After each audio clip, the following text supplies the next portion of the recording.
Testing.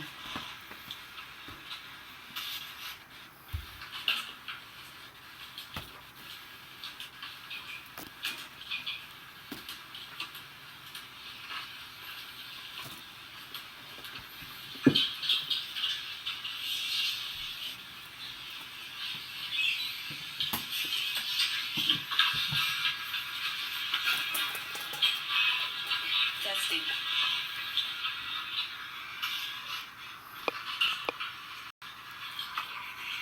Test.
Test. Testing 1, 2, 3.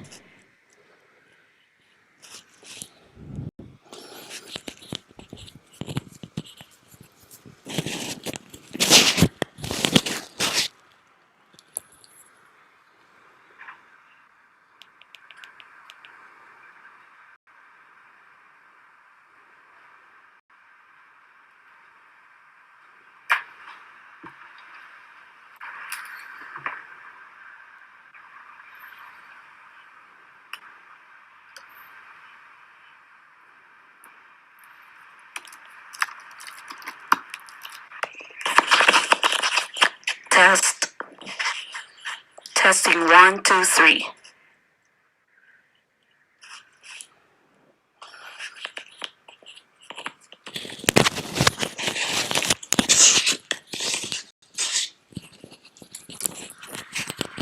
Testing.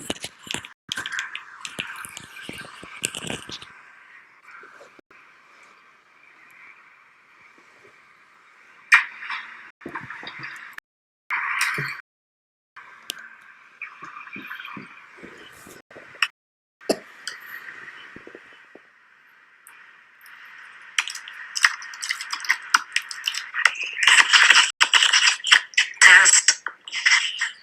Testing 1, 2, 3.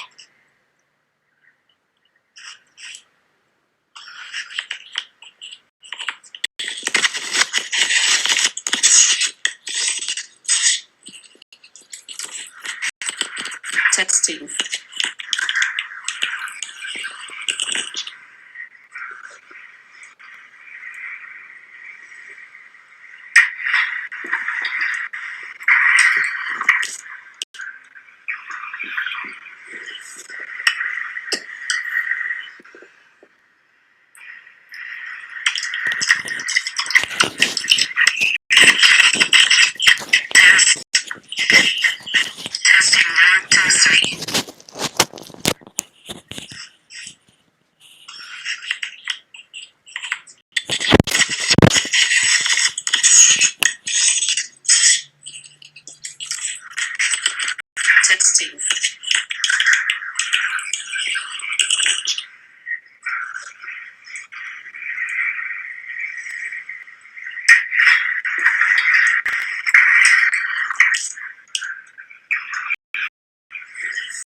Good evening, everyone. It's 8:57 p.m. here in South Carolina, USA.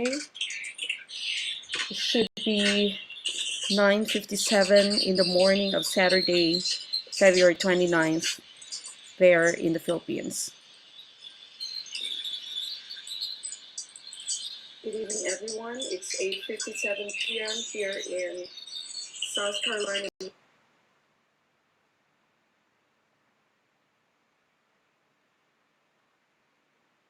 All right, so we're starting in a few minutes. This is our first time to go live. If it's your first time to visit our channel, make sure that you subscribe to Gurong Pinoy. That's our YouTube channel. Our Facebook handle is StudyLink. In case you're wondering who's talking, this is Coach Mek Saison Manaay. I'm a science teacher here in South Carolina, USA. I was formerly a science teacher in Ateneo de Iloilo. I've also taught in Saudi Arabia in an international school for 2 years. I am the Vice President of StudyLink Review and Tutorial Center. I co-manage the center with my husband. That's Coach Ram Manai. So again, welcome to our channel. If you're experiencing any technical difficulties, then please comment in our comment section, and also make sure that you leave your name and your course in the comment box. If there are some technical difficulties today, then please pardon us, since this is our first time to go live. Okay, we'll try to improve in the following sessions that we have. Okay, but anywho, we start with today's topic, which is Professional Education Set 1. I hope you're all ready with your notebook, your pen, as we will be starting in 30 seconds.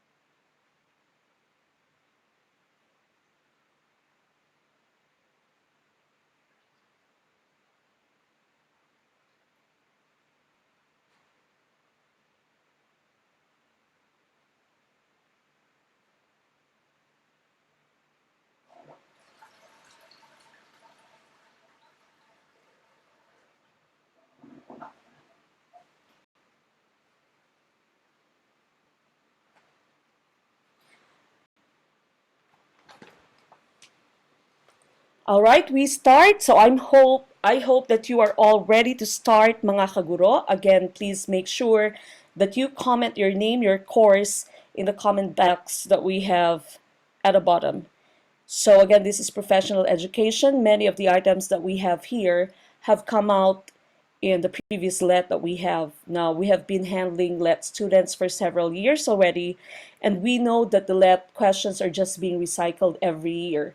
So that's why we have come up with this idea of giving you back what we have learned through our years of experience of teaching, or of taking care of the education graduates and helping them reach their goal, their dream of becoming licensed teachers. Okay, so we start with today's Professional Education Set 1, and this is actually about child and adolescent development. We have 50 questions here, and it's all going to be rationalized. I will be telling you which one is the correct answer and how should you answer the different questions that we have here. So make sure that you're paying attention. All right, we start with question number 1. The process by which certain potentials are inherited from the parents for his development. And we have the choices here. Is it letter A, life, B, birth, C, heredity, D, character? Okay, now if you are trying to answer questions such as this, especially in professional education, make sure that you are reading the questions very slowly and that you are analyzing all the questions that you have. Most of the time in professional education, you can see the answer in the question itself. So here you have the terms process, okay, so it should be a process, And here, in this process, the potentials are inherited from the parents to the offspring for his development. Okay, so which one do you think is the correct answer? Is it life, birth, heredity, or character? Of course, as you see, letter D cannot be our answer because we're talking about process. Character is not a process, and hence, letter D should already be eliminated. Okay, the correct answer here would be letter C. That's right. Letter C, heredity, is the correct answer for number 1. Okay, we proceed to the next one. Number 2. This theory states that there are 8 basic development stages that an individual must pass throughout his life. Is it the learning theory? Letter B, psychoanalytic theory? C, psychosocial theory? Or is it letter D, cognitive development? Okay, so again, we're looking for a theory that says that there are 8 basic development stages that an individual must pass throughout his life. The correct answer for this one would be letter C, the psychosocial theory. Okay, now psychosocial theory was actually formulated by Erik Erikson, one of the most notable theorists that we have in professional education. Okay, so these are the 8 stages of psychosocial development according to Erik Erikson. From 0 to 18 months, infant time, the infant is just learning to develop trust. Okay, so in this case, the infant is actually very fragile, very sensitive, and the infant is very dependent on the caregivers. Okay, so as caregivers, you need to be aware that 0 to 18 months, the infants are trying to develop the value of trust. Okay, so if you do not give her what she needs, then she might develop mistrust and not be able to trust people as she goes throughout her life. Now, for toddler age, there should be autonomy versus shame and doubt. Right now, I'm experiencing this with my 2-year-old kid. I have a 2-year-old daughter, and she's usually being very decisive. So whenever she wants something, should usually tell us that I want this. No, this is better. No, this is what I really want. So if your daughter, if your son is in this age, you need to be careful and you need to give them a chance to really try to practice their autonomy. Okay? So now the next stage would be preschooler age, 3 to 5 years. That's initiative versus guilt.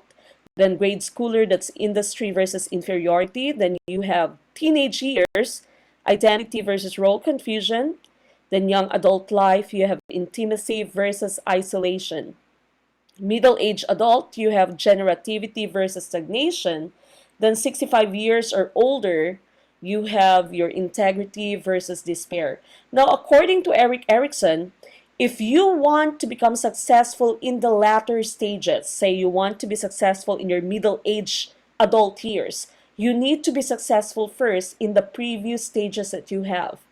So, ang ibig sabihin po nito, hindi kayo magiging successful bilang isang middle-aged na adult pag hindi nyo na successfully pass through yung lahat ng stages bilang infant, bilang toddler, bilang preschooler. Okay, so these are the 8 stages of psychosocial development according to Erik Erikson. Now, usually, the students would find it difficult to memorize these stages. So what I usually do is to go over the different mnemonics that we have here. So I usually say the first stage, for the first stage, you say trust versus mistrust. It sounds like rusty one. That means first stage, trust versus mistrust. Now, the second stage would be autonomy versus shame. So try to think of it. Your mnemonic would be, a guy named Shane is riding on an automatic bike. A guy named Shane is riding on an automatic bike. That means stage 2 is autonomy versus shame. Now, stage 3, it's initiative versus guilt. That's initiative versus guilt. So what I'm trying to use here would be a tree beside an inn with quilt. Okay, a tree beside an inn with quilt. So that means stage 3 is initiative versus guilt. As you can see, initiative there is spelled with 2 N's because we're talking of an inn. Okay, that's an in, INN. Now, stage 4 is industry versus inferiority. Okay, so your mnemonic here would be for big industry makes an old factory feel inferior. Okay, stage 4, industry versus inferiority. Now we go to stage 5. Stage 5 would be identity versus role confusion. Your mnemonic here is that at 5 o'clock, the doctor gave me his identity card. Okay, at 5 o'clock, the doctor gave me his identity card. And so I was confused with my role, which means that Erik Erikson's stage 5 is identity versus role confusion. This is very crucial among teenage people, okay, among our teenagers.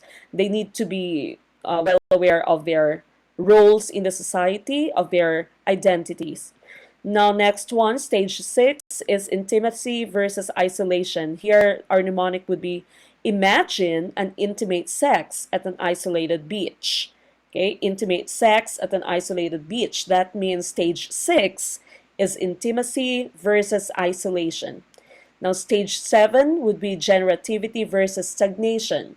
Okay, your mnemonic is there was a blackout, and so I went to 7-Eleven to buy a generator with a stag.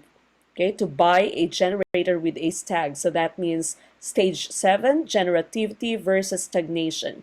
And the last stage, of course, would be integrity versus despair. Stage 8, integrity versus despair.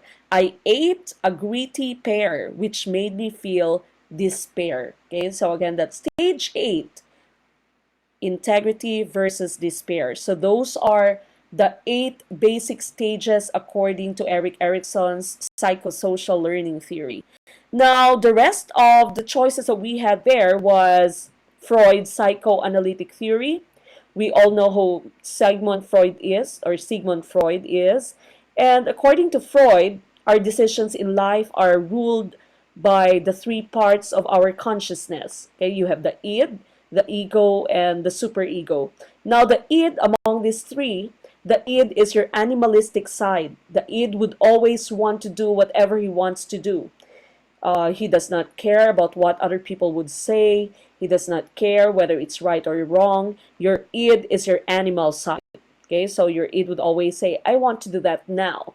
Now, the opposite of your id is your superego. The superego is the moralistic side of you.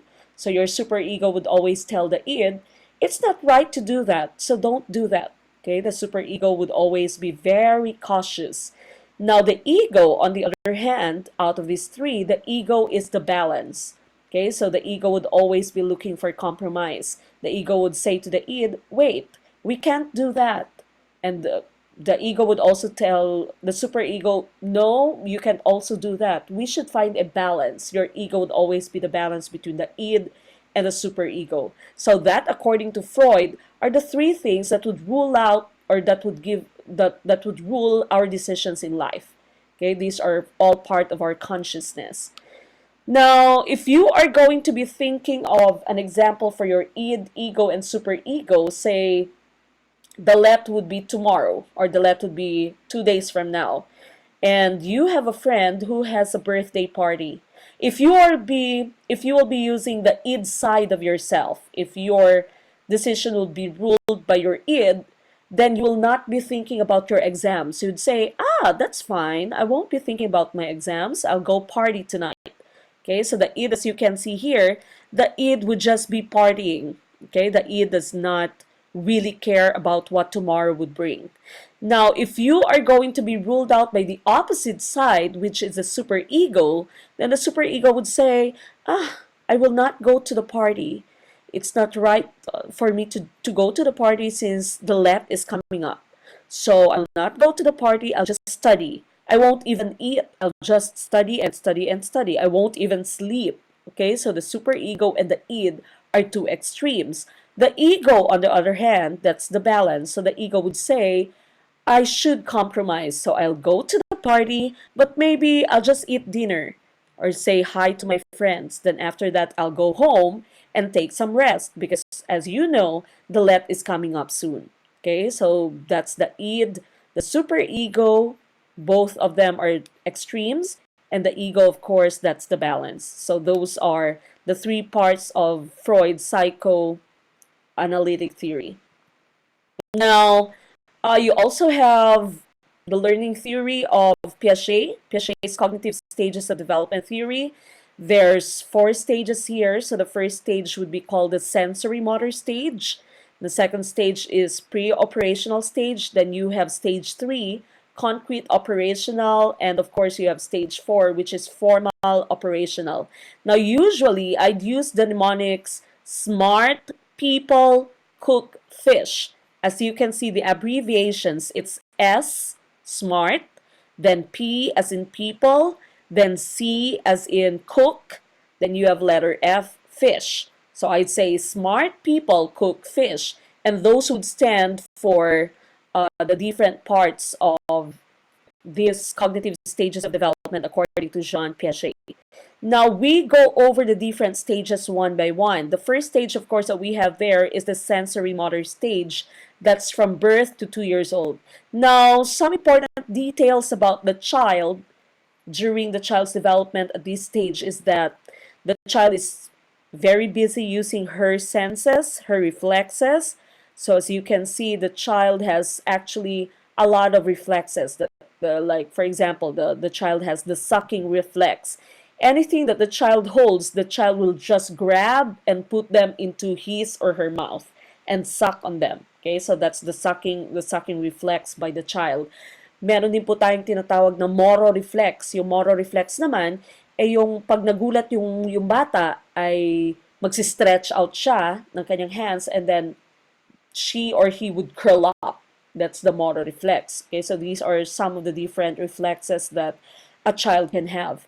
So again, your child during this stage is very busy using her senses and her reflexes. So what you can do to help to try to develop the intelligence of the child, to try to develop the intelligence of your baby, is that you should give her or him a rich environment. So by rich environment, I'm not trying to say that you should be mayaman. What I'm trying to say is your environment should have a lot of stimulants.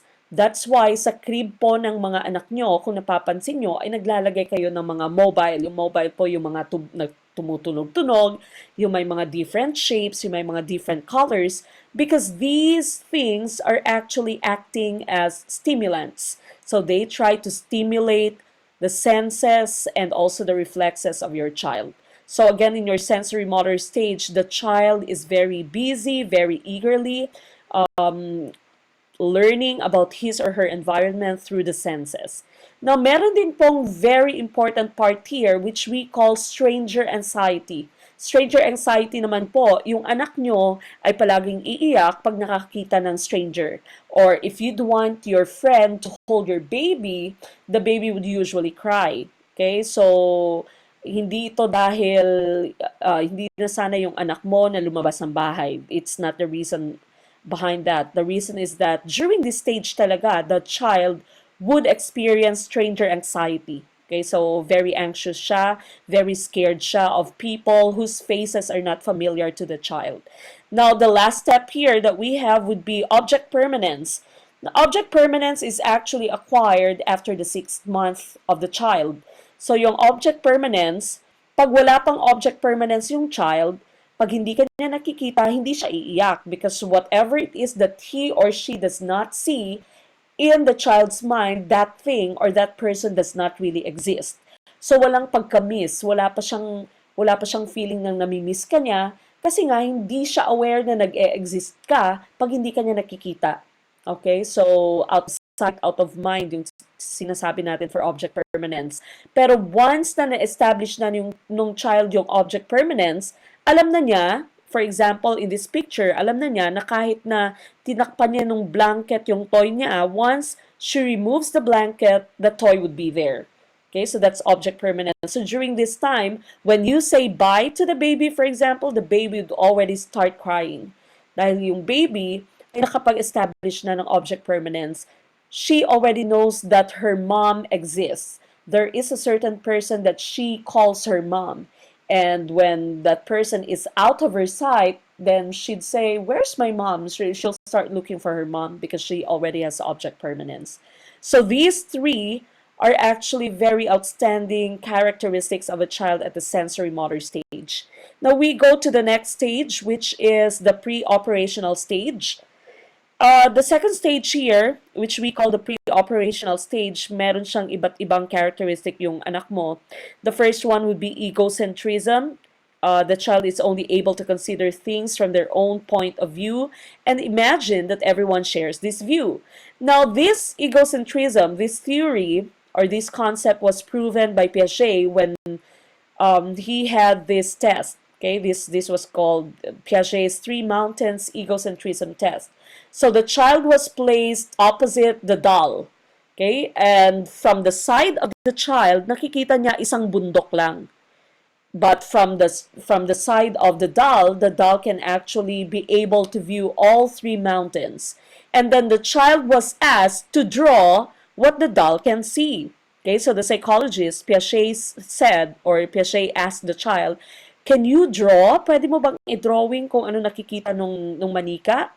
And the child has only drawn one mountain because that's what he can see. So in this case, in the concept of egocentrism, the child thinks that whatever it is that he perceives, whatever it is that he thinks, that he sees, this is also true for all of the people.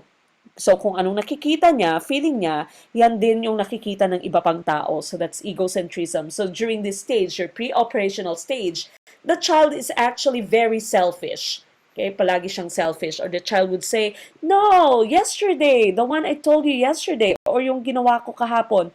So ikaw, dahil busy ka, dahil marami kang ginagawa, nakalimutan mo na kung ano yon. But the child would insist that you know what she's talking about, or that you know what he's talking about. Because he thinks that what he's thinking is also what you're thinking about. Okay, so that's egocentrism. Now, the second part that we have here is centration. Centration is the opposite of conservation. Ang sinasabing centration is that yung child ay may tendency to focus on only one aspect of the situation. Nakafocus lang siya sa isang bahagi ng isang bagay. Okay, so the child cannot see the totality of the object, the totality of a situation. I'm going to give you several examples in the next slide. Now, the next one would be animism. Sa animism naman, kinakausap ng child yung mga inanimate objects like yung electric fan, kakausapin niya, or yung pintuan, kakausapin niya, or minsan pag na-bump siya sa wall, ay susuntukin din niya yung wall dahil feeling niya yung wall is also animated. Yung wall is also living or the fan is also living. Okay, so that's animism. We all went through this. Okay, so lahat tayo kinausap yung wall, kinausap yung fan, kinausap yung pintuan. Okay, so it's very natural for us to do this at the pre-operational stage. Walang kaso doon. Okay, so now the last part would be symbolic play. For symbolic play, the child's imagination is very rich.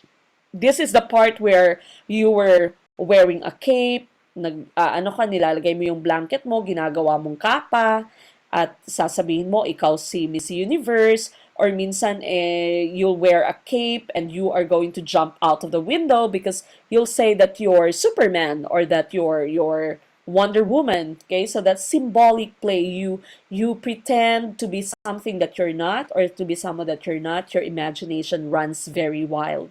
Okay, so these are the parts of your pre-operational stage. They're actually all very fun. Okay, sarap pong maging bata. Lahat ng ito ay napagdaanan natin. Okay, so talking about centration and conservation, sinasabi ko kanina, pag yung child ay nasa pre-operational stage, yung sinasabi natin kanina pre-operational stage, at yung child ay meron pang centration, nakafocus lang siya sa isang bahagi ng isang bagay. For example, if you have two equal glasses of liquid, okay, equal po yung amount of liquid inside these glasses, and when you pour one of the liquid or one of the contents of these glasses into a taller, narrower glass, and you ask the child kung saan dito yung mas maraming laman. Okay? A child in his pre-operational stage would say that the taller, narrower glass has more content, that the taller, narrower glass has more liquid inside it. Okay? Kasi yung focus niya ay nasa isang aspect lang ng glass, in this case, in the height of the glass. Okay? So, hindi niya kino-consider whether mas manipis siya, narrower siya, hindi siya kasing lapad ng isang glass na to. Okay? So, that's centration. Ito yung tinatawag nating centration. Or ito yun yung time na pag meron kang dalawang anak, for example, yung isa grade 6, yung isa naman 2 years old. Okay? So, 2 years old, 3 years old, nasa pre-operational stage pa yung isa, nasa centration pa. When you give them choices, for example, meron kang 5 piso na tig-piso. Okay, so limang pieces yon ng piso, so 5 pesos lahat. At saka meron kang 2 pieces ng 5 peso coins. Okay, so that makes it a total of 10. Pag pinapili mo yung child in a pre-operational stage, which one would the child choose? In the pre-operational stage, the child would choose the 5 pesos na tig-piso. Dahil para sa kanya, mas marami yon. Okay, so the child does not really know the concept of value. The child does not know the concept na yung 5 peso coin would have a bigger value than your peso coin. Okay, so this is centration. This is the child at its pre-operational stage. Okay, now the next stage that we have would be your concrete operational stage. Now, nasa school na yung bata during this time, no? That's already at age 7 until 12 years old. So, some important characteristics of the child here would be, first, reversibility, awareness that actions and operations can be reversed. Now, prior to this, if the child has not reached the concrete operational stage yet, hindi pa alam ng bata kung paano mag-subtract. Hindi alam ng bata na, yung subtraction pala is the opposite of addition. So, hindi niya alam na if you have a clay, for example, and when you roll it into a ball, hindi niya alam na pwede mo pa siyang ibalik into a flat clay. Okay, so the child is not really aware of all these things yet. But once the child has already reached the concrete operational stage, alam na nung bata na from the clay na flat, pag ni-roll mo siya into a ball, later on, if you decide to put it into its flat form again, then you can do so. You can just reverse it. At marunong yung anak nyo during this stage, marunong na silang mag-deduct, marunong na silang mag-subtract. Alam na nila na subtraction is the opposite of addition. Okay, so that's reversibility. Now, kanina, pinag-usapan natin sa pre-operational stage na yung bata ay may centration. Nakafocus lang siya sa isang aspect, isang part ng isang bagay. When the child reaches the concrete operational stage, ay meron na siyang conservation. Alam na niya na pag meron kang 2 baso, for example, and you pour the contents of one of these into a taller, narrower glass, pareho pa rin yung amount nila. The child in this case will not say that the taller, narrower glass has more water in it. Dahil alam na ng child na taller nga siya, narrower nga siya, so narrower nga siya, so makipot nga siya. So that means the child does not just center his focus, his attention on one part, one aspect of an object. Pero nako-consider na niya lahat ng bahagi ng isang bagay.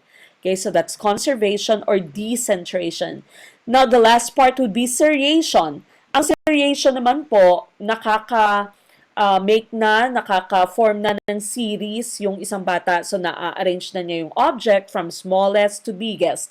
Na-arrange na niya yung objects from shortest to longest. Okay, so the child can already form series, that's seriation. And of course, the last stage for Piaget's cognitive development theory would be formal operational.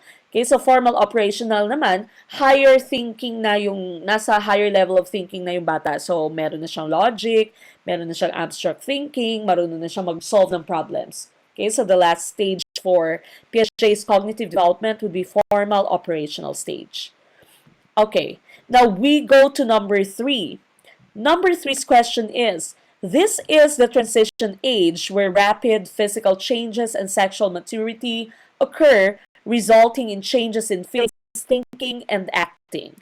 Okay, what do you think is the correct answer? Is it A, puberty, B, adolescence, C, early adulthood, or D, stage 5? Okay, of course, as you can see, out of our choices here, yung stage 5 should already be eliminated. Hindi natin alam kung anong stage 5 na to. Okay, so you are just down to these three choices.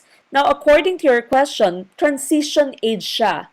Rapid physical changes, and sexual maturity. So, of course, you also cannot choose early adulthood. Okay? By the time that you have reached early adulthood, tapos na yung rapid physical changes mo, hindi ka na nag-grow. Diba? Hindi ka na nag-change, nagmamature sexually. Tapos na yung sexual maturity na tinatawag. So, your two probable answers here would just be puberty and adolescence. But the correct answer for this one would be letter B. That's adolescence. Now, why adolescence? Let's go to the next slide for us to go over the answer that we have here.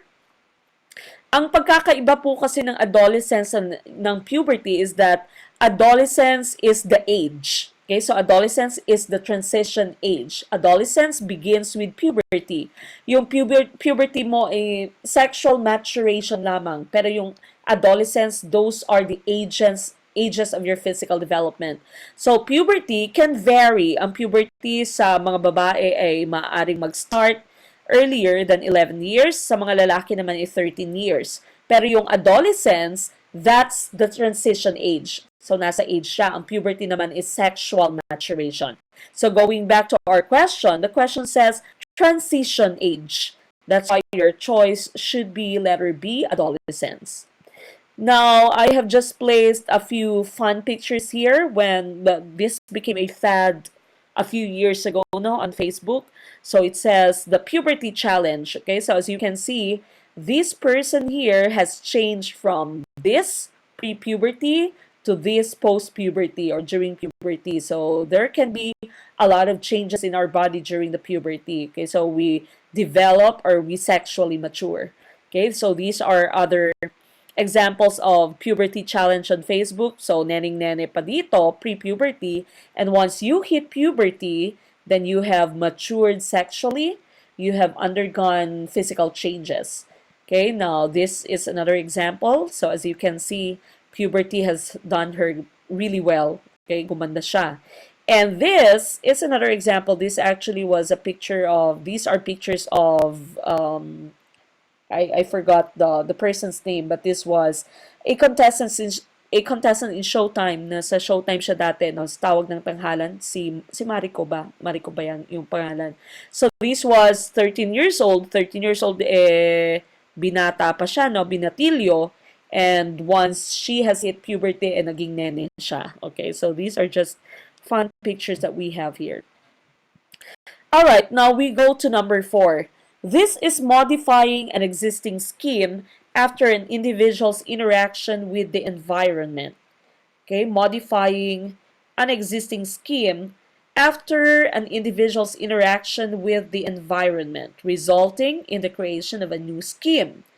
Okay, so what do you think is the correct answer here? Is it assimilation, integration? Is it recognition? Or is it accommodation? Okay, so let's try to take a look at what the correct answer is in here. The correct answer here would be accommodation. Okay, so ang sinasabi dito, modifying an existing scheme after an individual's interaction with the environment. Now let me just explain why the answer would be accommodation. Now, this was also based on Piaget's theory. So according to Piaget, may 3 concepts siyang binigay sa atin. The first one would be the schema. The schema is a concept of framework or framework that organizes and interprets information. So schema, kumbaga yung pag sinabi mong schema, these are the file cabinets in our brain. Okay, so these are your concepts about certain things. That's your schema about a certain thing. Pag sinabi mong assimilation, you see the 2 S's that we have here. The two S's here for assimilation, I'd usually just tell my students to think of this as the same schema. 2S, same schema. Pareho pa rin yung iyong schema. Pareho pa rin yung iyong concept about a certain thing. Okay, so you interpret your new experience in terms of the same schema that you have. But when you say accommodation, nakikita mo yung C at C dito. Accommodation here would mean a change in schema. Okay, nag-change, naging different yung schema mo, yung concept mo about a certain thing. So when you say accommodation, you are revising your understanding to incorporate new information, na change ang schema mo about a certain thing. So going back to our question, the question said, you have modified an existing scheme or schema. Okay, so that's why our answer here would be accommodation. Again, accommodation is changing your scheme, changing your schema. Now, say be these looks. Okay, ang schema mo ng isang fashion model would be someone very pretty, someone very sexy, very slim, very tall. For example, Liza Soberano. Okay, that's your schema of a fashion model. Okay, so that's your schema. But, so if someone would say that this girl is actually a model, pag hindi siya nag-fit sa schema mo, and you are trying to still undergo the process of assimilation, the same schema, you'd say, no, hindi siya model, hindi siya fashion model, hindi siya pwedeng maging model because she has a skin defect. Okay, meron siyang skin disease. So this girl cannot be a fashion model. That's because you are going through assimilation. The same pa rin yung schema mo of what a fashion model should be. If someone would tell you that this girl is a fashion model, if you are still in the process of assimilation, then you'd say, no, this girl cannot be a fashion model because your schema of a fashion model is someone who's perfect physically. Okay, and as you can see, this girl actually has Down syndrome. Okay, so you can say she's not perfect. She does not look perfect in my eyes. Hence, I say that she is not a fashion model. That means nasa the same schema ka pa rin. You're still having the process of assimilation. If someone would tell you that this girl is a fashion model, you'd say no, she's not a fashion model because fashion models should be thin. Fashion models should be skinny. Okay? So, nasa assimilation stage ka pa rin nun. Nasa assimilation processing ka pa rin nun. The same pa rin yung schema mo of what a fashion model can be. Okay? But once your thoughts, your thinking would change and would accept that these three other people can become fashion models, then that would already be accommodation. Nag-change na yung concept mo of what a fashion model can be. Now, the typical questions in the LET based on these examples, ang assimilation and accommodation mo would be, the question usually sa LET is, there was a child and the child saw a cat, but the child does not know what a cat is, and the child started to call the cat doggy. Okay, so tawag niya sa cat is dog. So when that happens, you can say that the child is still in the assimilation stage. Nasa assimilation stage pa siya. The same pa ang schema niya. For him, all four-legged animals are dogs. Okay, so wala pa siyang concept ng cat.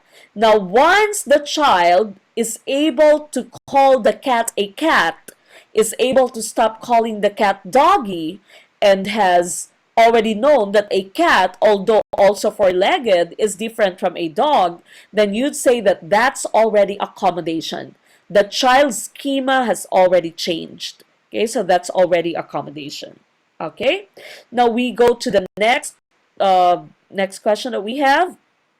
Number 5, this is the theory that states that a person's behavior can be motivated by urges towards self-satisfaction. Is it letter A, psychoanalytic theory? Letter B, cognitive development theory? Letter C, psychosocial theory? Or letter D, moral development theory? Now, as you know, psychoanalytic theory was by Sigmund Freud. Cognitive development theory, of course, is by Jean Piaget, your psychosocial theory. We've already discussed that. That's by Erik Erikson. And moral development theory is by Kohlberg. Okay, now what do you think is the correct answer here? In this case, your answer is theory that states that a person's behavior is motivated by urges towards self-satisfaction. Self-satisfaction, your answer would be psychoanalytic theory. Okay, your answer is psychoanalytic theory according to Freud. Now let's go over the different theories that we have here. Now, we've already talked about Freud's psychoanalytic theory as the id, the ego, and the superego. So, we said a while ago, yung id natin is the animalistic side of us. Okay, so the id does not really care about what will happen in the future. The id would always say, bahala na si Batman, okay? I don't really care. I'll do whatever it is that I do. Even if I have a boyfriend, if I feel like kissing this person, then I'd kiss the person, okay? So that's the id side of yourself. The superego, the one at the bottom here, that's the conscious mind. That's the conscience. So, konsyensya mo siya, moral principle, moralistic side mo to. So, the superego said, no, I shouldn't be talking with any other guy because I have a boyfriend. Okay, so napaka-moralistic ng superego. But the ego on the other hand, the one in the middle, that's the part of the conscious mind which strives to balance everything. Okay, so it balances everything.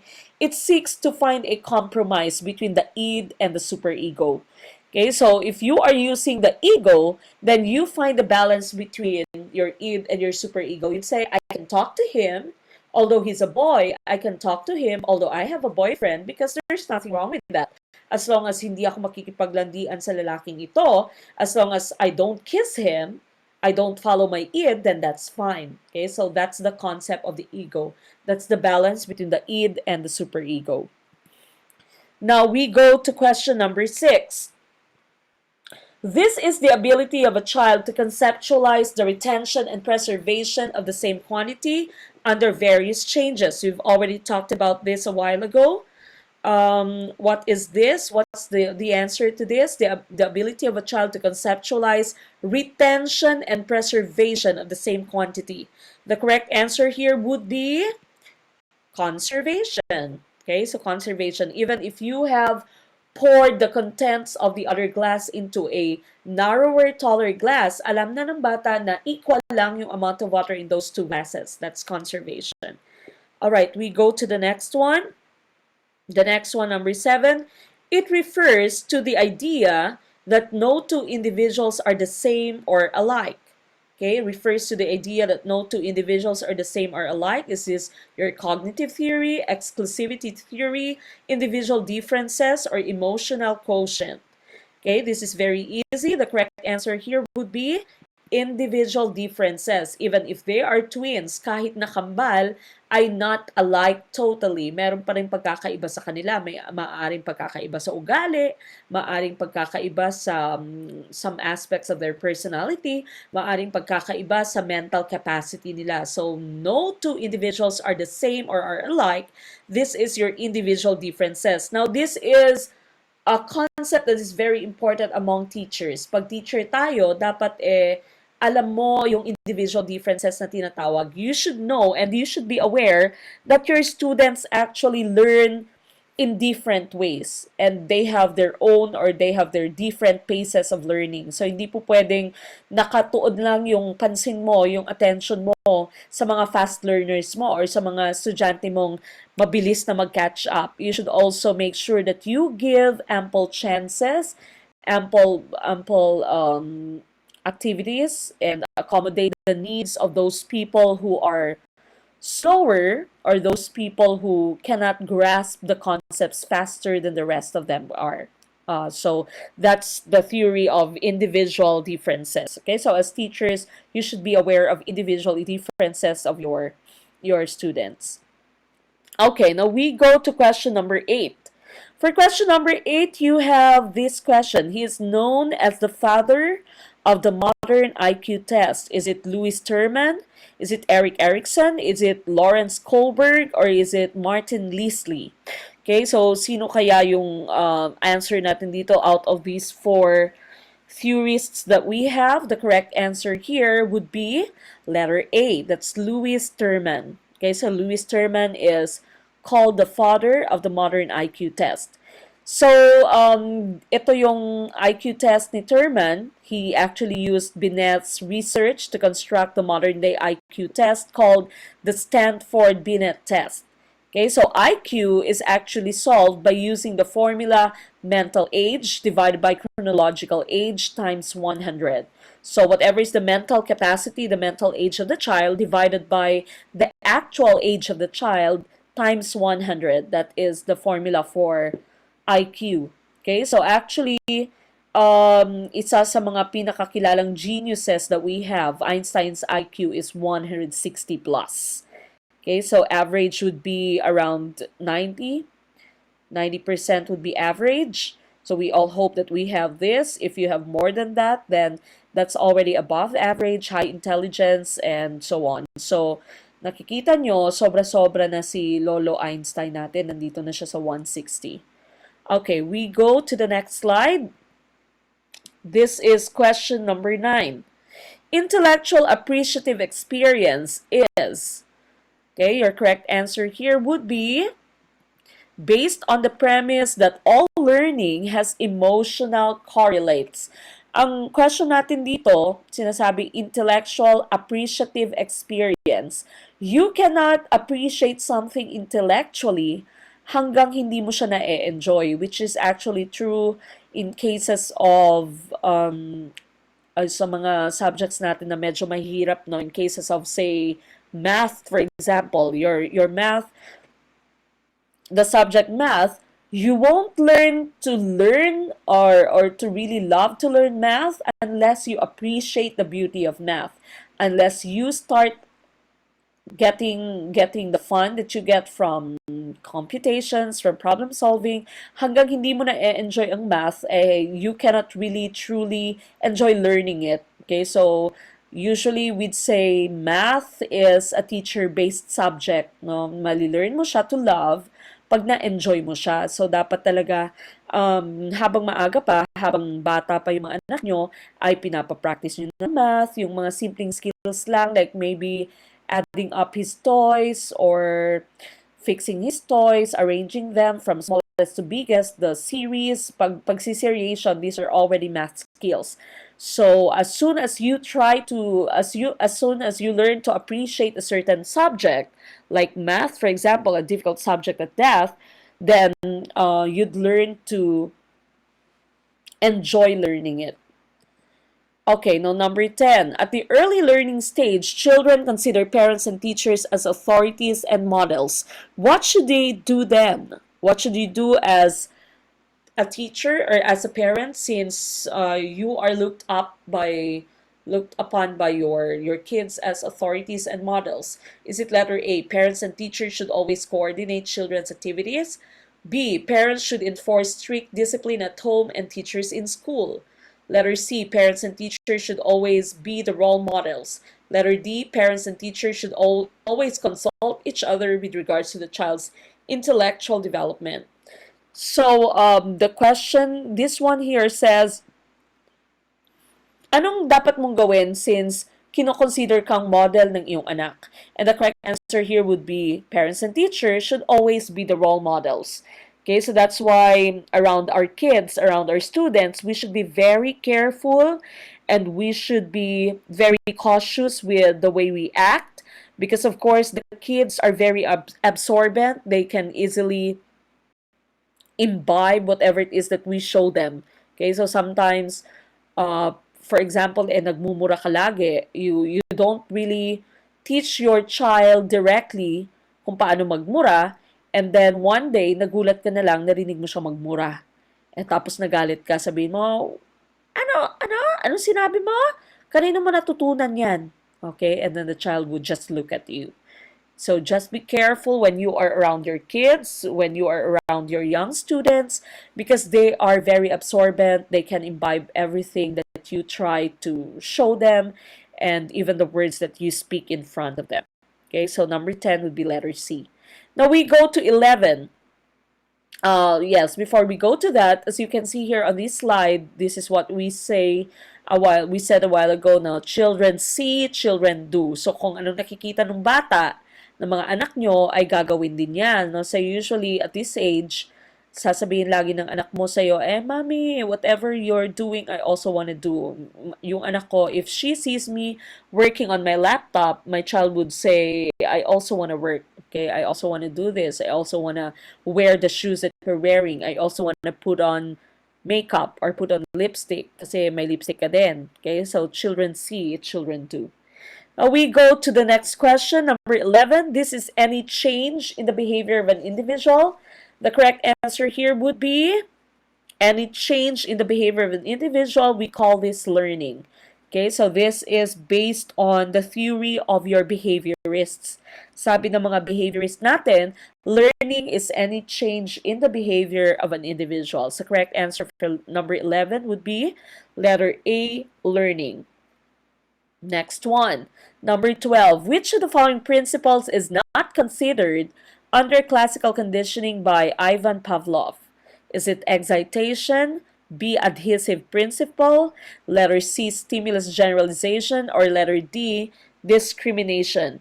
Now, the correct answer here would be letter B, adhesive principle. Now, be careful when you are reading a question and you see the word not.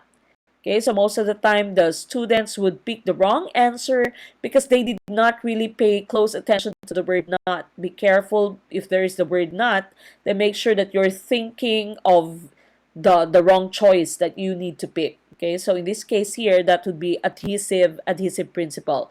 Now, let me just explain classical conditioning according to Pavlov. Maaring you can still remember Pavlov's dog. Okay, so sabi ni Pavlov, you can actually condition, you can actually teach a person how to behave by trying to conditioning the mentality, the actions of that person. So, in the case of Pavlov, gumamit siya ng dog, no? So, each time na bibigyan mo yung dog ng pagkain, of course, maglalaway ang dog. When Pavlov would ring the bell, walang reaction yung dog. Hindi naman pagkain yung bell kasi, no? So, no reaction. So what he did was that he paired the bell to the food. The dog magri-ring bell.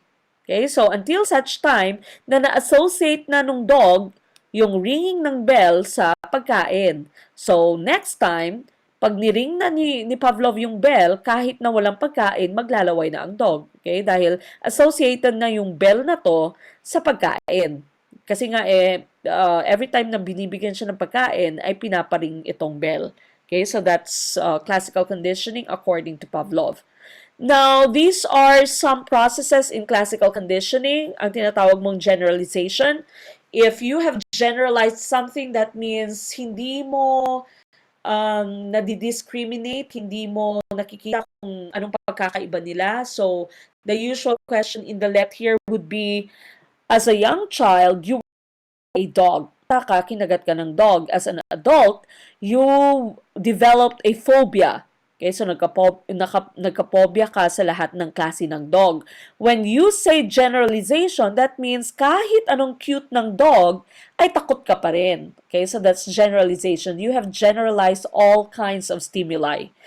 Now, the opposite of this would be discrimination. Ang discrimination naman, alam mo na, I would only be scared of the dog if the dog is a wild dog, if a dog is a crazy dog, or pag askal siya na nasa kalye, hindi nakatali, naglalaway, nakikita kong naglalaway, at parang kakagatin ako, matatakot ako. Pero, pag cute ang dog, nasa pen lang niya, nasa cage, nasa leash, hawak na may-ari, for example, then you discriminate na you don't really need to be scared of this dog. Okay, so that concept is discrimination. So, generalization and discrimination are actually opposite. Okay, so opposite yung discrimination mo and generalization. So, generalization mo, sa lahat ng klaseng dog ay takot ka. Sa discrimination naman, alam mo kung saan klaseng dog ka lang kailangan matakot. Sa ibang dog, hindi mo kailangan matakot. That's discrimination. Now, ang extinction naman ay opposite ng excitation. Ang opposite nito ay tinatawag na excitation. Ang excitation is when you start having a certain response to a new stimulus. Okay, so the first time that you have exhibited that response, you'd call it excitation. Tapos, pag nawala na yung response mo na yon, ang tinatawag mo doon would be extinction. Okay, so they're also opposite, excitation and extinction. Excitation is the first time that you have that response to a certain stimulus. Extinction naman ay ang pagkawala ng response mo in that stimulus. Now, tandaan po natin, whenever you talk about classical conditioning, whenever you talk about Pavlov, you need to remember the term phobia. So if you see questions in the LET about phobia, about trauma, then your answer would be Ivan Pavlov's classical conditioning. Phobia or trauma, that would be Ivan Pavlov's classical conditioning. Now, the common questions in the LET about this would be, you are scared of going to the dentist's office or the dentist's clinic because as a child, you had a bad experience at the dentist's clinic. Okay, and the question would be, what theory is shown in the example? Your answer then would be classical conditioning by Ivan Pavlov. Basta may question about phobia, about trauma, then your answer would be classical conditioning by Ivan Pavlov. Okay, so that's for number 12. Now we go to number 13. This is the reinforcement of a person's responses by presentation or removal of reward and punishment. Now, the tips that you have here, the hints that you have here would be the terms reward and punishment. This is still part of your behaviorism. Is it operant conditioning? Operant conditioning is by B.F. Skinner, Boris Frederick Skinner. Transfer of learning. Is it a feedback principle? Is it discipline? The correct answer here would be letter A, operant conditioning. Operant conditioning by B.F. Skinner. Now, tingnan naman natin kung ano itong operant conditioning ni Skinner. Whenever you see the terms reinforcement, punishment, feedback, then that's going to be B.F. Skinner's operant conditioning. I hope you have your notepad. I hope you have your notebook where you can write all the things that I'm talking about. These things are all very helpful when you go take your LET in March or in September. So make sure that you're paying close attention to what I'm trying to tell you. So again, when you see the terms reinforcement, punishment, feedback, even computer-aided instruction or your CAI, reinforcement, punishment, feedback, computer-aided instruction, these are all under B.F. Skinner's operant conditioning.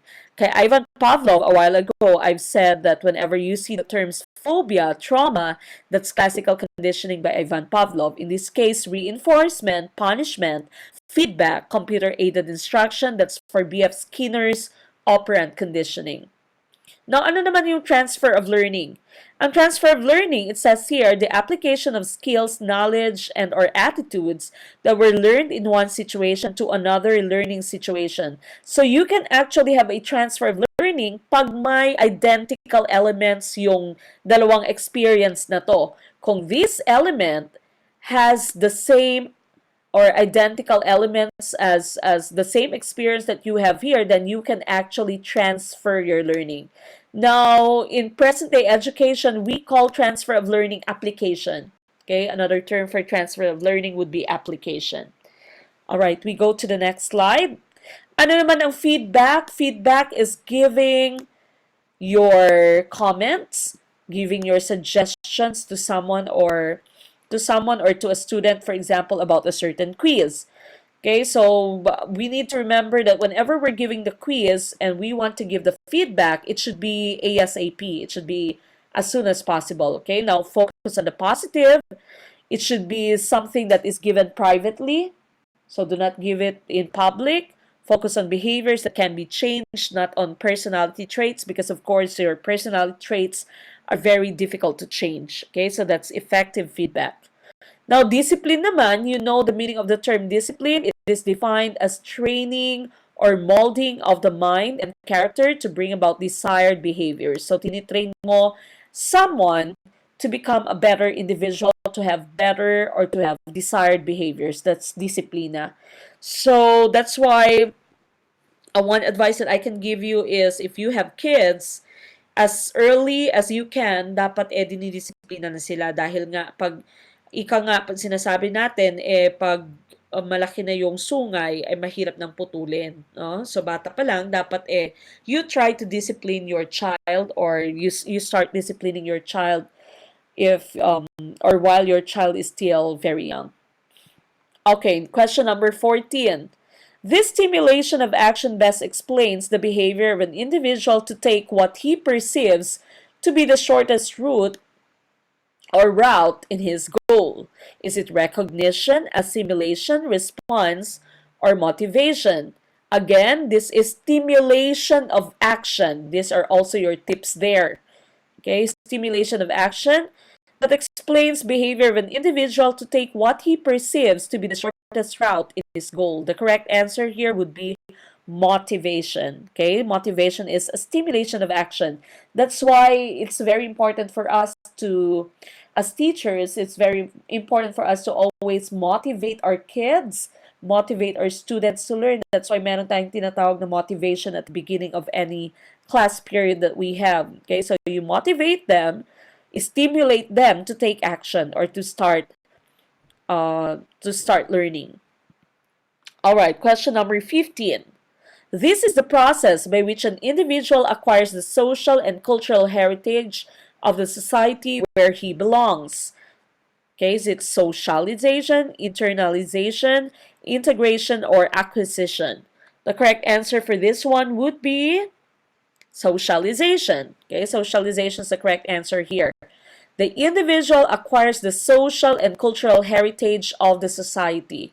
Now, socialization is the process of learning to behave in a way that is acceptable in your society. Ito yung dinidikta ng ating society, no? So, it is acceptable, for example, for a woman to act ladylike. 'Di ba? Yung sinasabi natin pag babae ka dapat ladylike ka, dapat prim and proper ka, dapat hindi ka galaw-gaw pag nag-move, pag gumalaw, okay? So, now we have several agents of socialization. You can have the immediate family, even your extended family can become a primary source or primary agent of socialization. Then secondary agent of socialization, you have friends, peers, teachers, and even media. Okay, so as parents, it's very important for you to check social media, the social media activities of your child. Okay, so dapat tinitingnan nyo din kung anong yung mga pinapanood nila sa social media. All right, we go to the next question that we have. Question number 16. Claustrophobia is an irrational fear of darkness, strangers, closed space, or letter D, height. Now, sa LET, lumalabas din po yung mga phobia. Okay, so it's also important for you to be aware of the different types of phobia that we have. The correct answer for this one would be C, closed space. Claustrophobia is an irrational fear of closed space. Now, these are the top 10 phobias that we have, the usuals that would come out in the LET. When I took the LET, this one po, number 4, came out. Okay, agoraphobia, the fear of open or public spaces. There is another one that's called xenophobia. Xenophobia naman is the fear of strangers. Okay, so the fear of strangers is called xenophobia. So make sure that you also take note of that.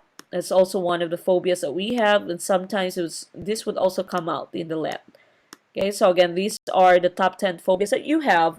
The bonus would be your xenophobia, the fear of strangers. All right, we go to the next example, the next question, I mean. Number 17. This is the period of physical, sexual, and mental maturation, which is characterized by rapid somatic growth. Okay, so in this case here, question number 17 is asking us for the period of physical, sexual, and mental maturation. What do you think is the correct answer? Your answer here should be letter C, puberty. Okay, again, that's letter C, puberty. A while ago, we had a question, and yung answer niya was adolescence. Adolescence, again, is the transition age. But when you're talking about the period of maturation, then that's going to be puberty. Rapid somatic growth. If you don't understand the meaning of the term somatic, somatic simply means body or physical growth. Okay, so that's physical growth.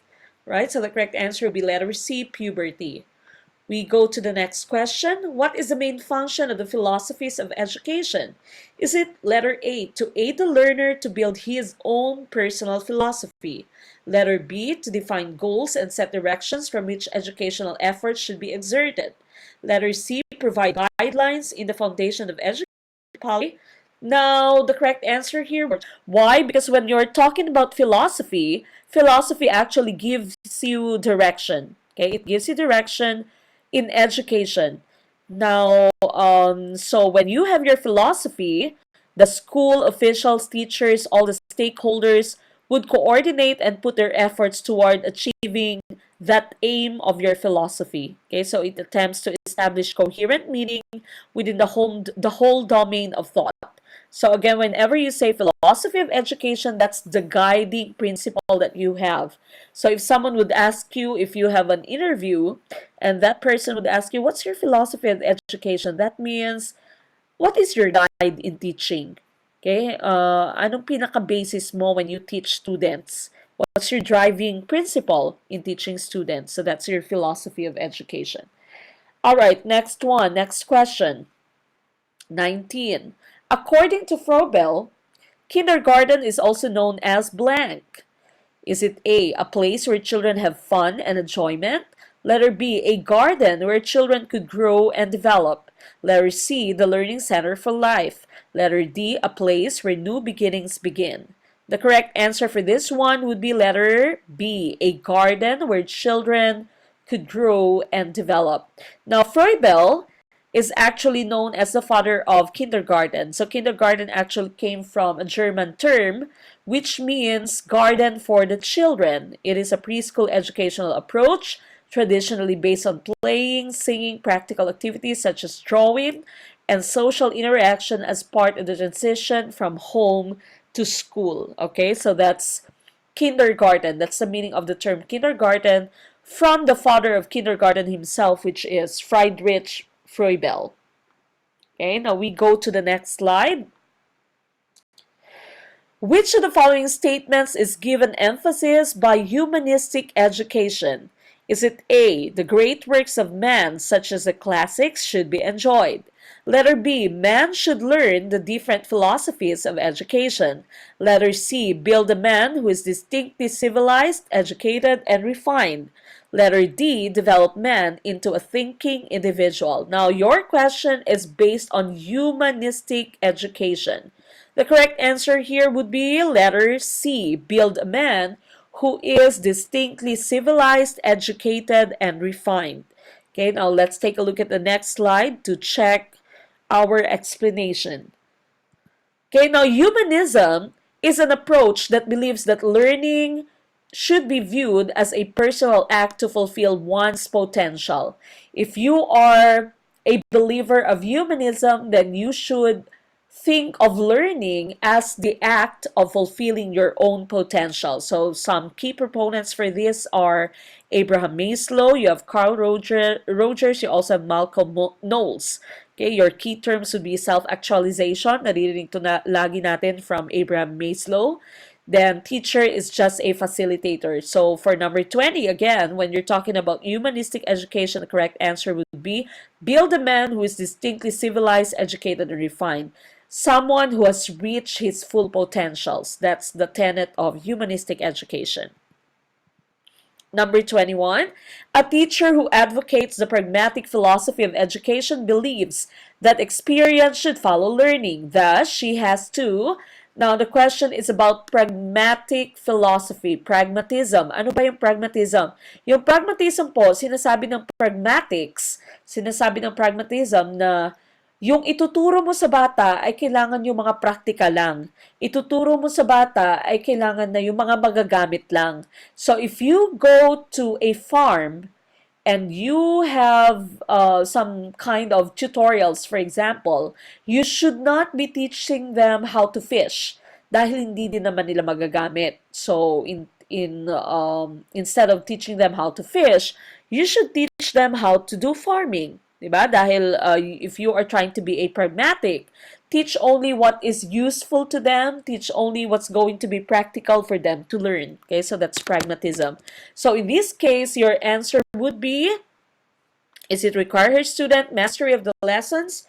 Requiring mastery, that's usually under essentialism. Okay, essentialism, yung mastery of the lessons. Encourage your students to memorize facts, that's still essentialism.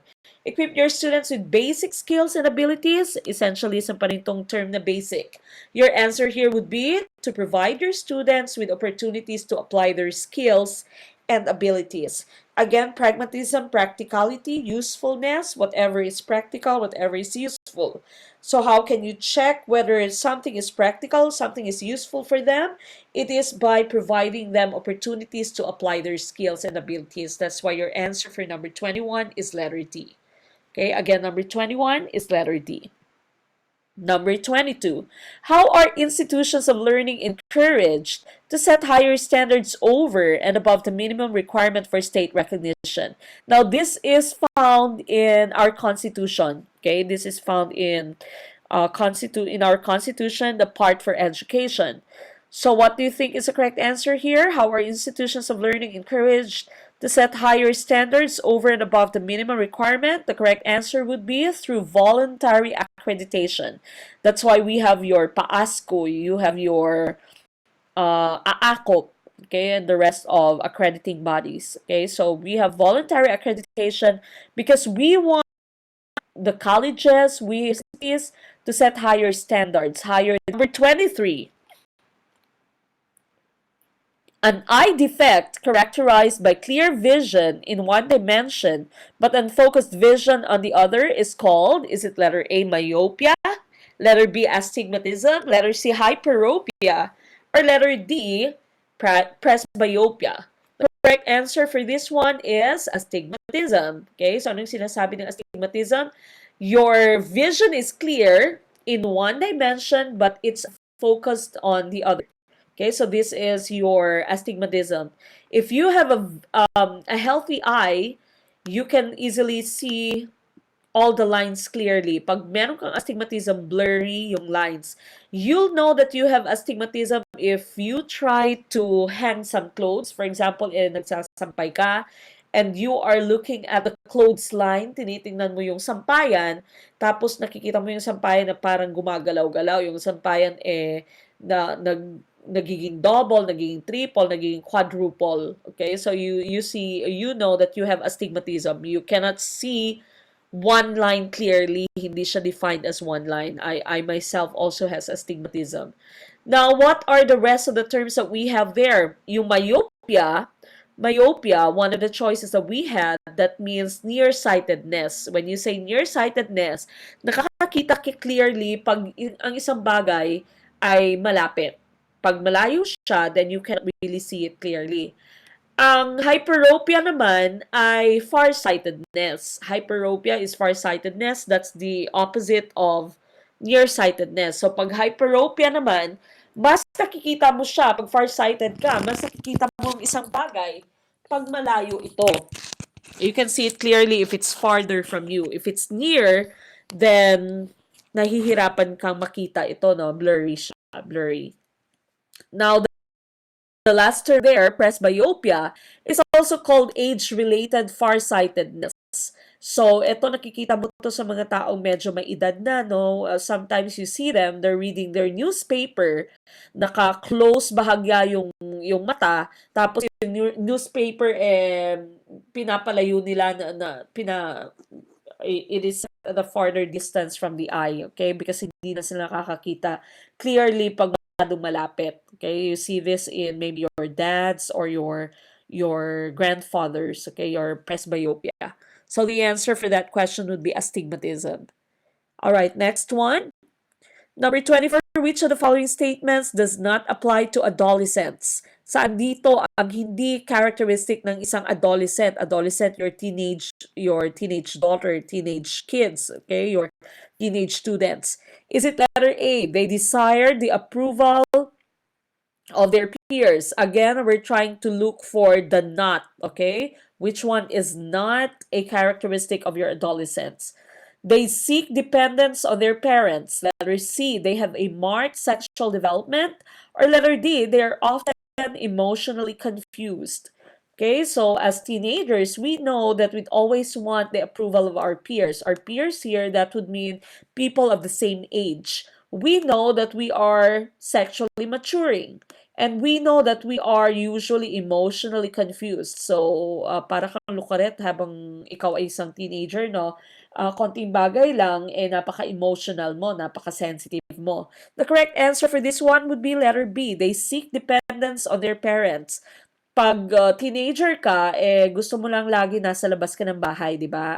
Ayaw mong nakikita kang kasama mo yung parents mo. When you were younger, you would go to the church together with your parents. But when you become a teenager, gusto mo kasama mo na lagi yung mga barkano. So, that's the correct answer there. That would be letter B. They seek dependence on their parents. So, teenagers would always want to be free, would always want to be carefree, would always want to have the freedom, they would always want to be with their peers. Next question, 25. As young people mature, society expects them to develop competencies and assume social roles in a conventional manner. This is called expectation of parents, B, influence of peer groups, C, influence of formal education, or letter D, cultural demands. Okay, so what are some of the hints that we have here? Society expects. Okay, expectation ng society. So your correct answer here would be cultural demands. Kung ano ang demand ng ating kultura, so that's what we'd usually aim to do. Kaya yung sinasabi nga nila, nasa 20s ka na, wala ka pa ring boyfriend, 'di ba? Or late 20s ka na, early 30s ka na, wala ka pa ring anak, wala pa rin kayong anak. Okay, so these are cultural demands. Okay, mga demands na binibigay sa atin ng ating society, binibigay sa atin ng ating kultura. Number 26, the founder of the theory of psychology called psychoanalysis was Locke, Hume, Freud, or Leibniz. Okay, the psychology that is called psychoanalysis, that's of course Sigmund Freud. Okay, so that's letter C, Sigmund Freud. Freud is the answer for number 26. Now, again, we've already gone through this. Psychoanalysis is your id, your ego, and your superego. Meron pang isang theory si Freud, psychosexual theory naman. Ang sabi naman sa psychosexual theory ay may 5 stages of psychosexual development na pinagdadaanan ng isang bata. Sa kada stage na to ay may iba't ibang bahagi ng katawan na nakakapagbigay ng satisfaction sa isang bata. So 0 to 2 years old, yung satisfaction through oral. Okay, so oral satisfaction. That's why the child would always be feeding, the child would always be thumb sucking, babbling, putting everything in his or her mouth. Now, when the child reaches the 2 to 3 years of age, the child undergoes the anal stage. Okay, so ang sexual satisfaction naman is through bladder control and bowel movement. Now, phallic stage naman, phallic is from the word phallus, which means genitals. So in this case, the child learns to realize the differences between males and females and becomes aware of sexuality. So during this time, nakikita mo yung anak mo, pag meron kang anak na lalaki, nasa phallic stage siya from 3 to 7 years, nakikita mo minsan pinaglalaruan niya yung kanyang ari, no, yung kanyang genitals pinaglalaruan niya. So you don't have to think na there's something wrong with your child. Don't say, ay, ano ba tong anak ko, nakakatakot, baka naman manyakis to. Hindi po, wala pong problema yung anak nyo. Natural po yan, okay? At the phallic stage, the child is becoming aware of his sexuality, of the different parts of his body, most especially. So, kaya po niya tinatouch yung different parts of his body. Now, 7 to 11, you'd call this latency. Latency po siya, meaning walang sexual desire yung bata.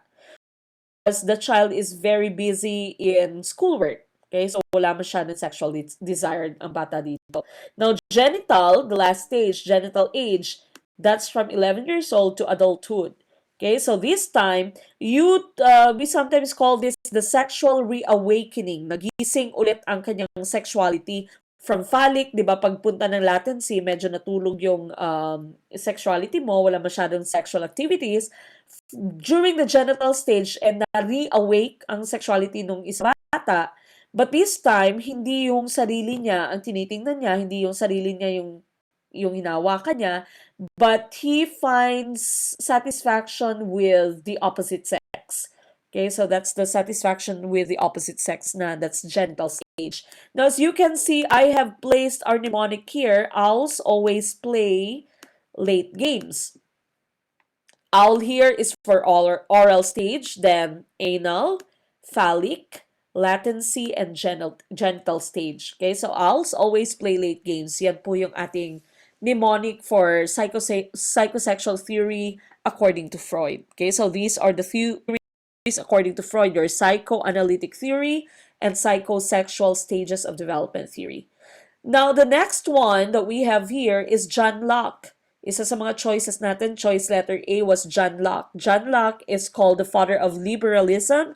He is very famous for the concept of tabula rasa. Sinasabi natin tabula rasa, the mind of a child is a blank slate. Yan yung sinasabi ni John Locke na ang bata ay walang kamuang-muwang paglabas niya. Okay, so as a parent, as a teacher, dapat stimulate mo yung mind ng bata, binibigyan mo siya ng sense experience, kumbaga. Sensory experience. Okay, so tabula rasa, that's the blank slate of the mind according to John Locke. Now, si David Hume naman, ang nagbigay sa atin ng, isa siya sa mga proponents ng three schools of thought na to, empiricism, skepticism, and naturalism. Ang empiricism, ang belief ng empiricism is that the main source of happiness and the main source of truth would be sense experience. Okay, so dapat na-experience mo ang isang bagay so that you'll believe that it's true, so that you'll find happiness. Okay, that's empiricism. Skepticism naman, palagi kang may duda.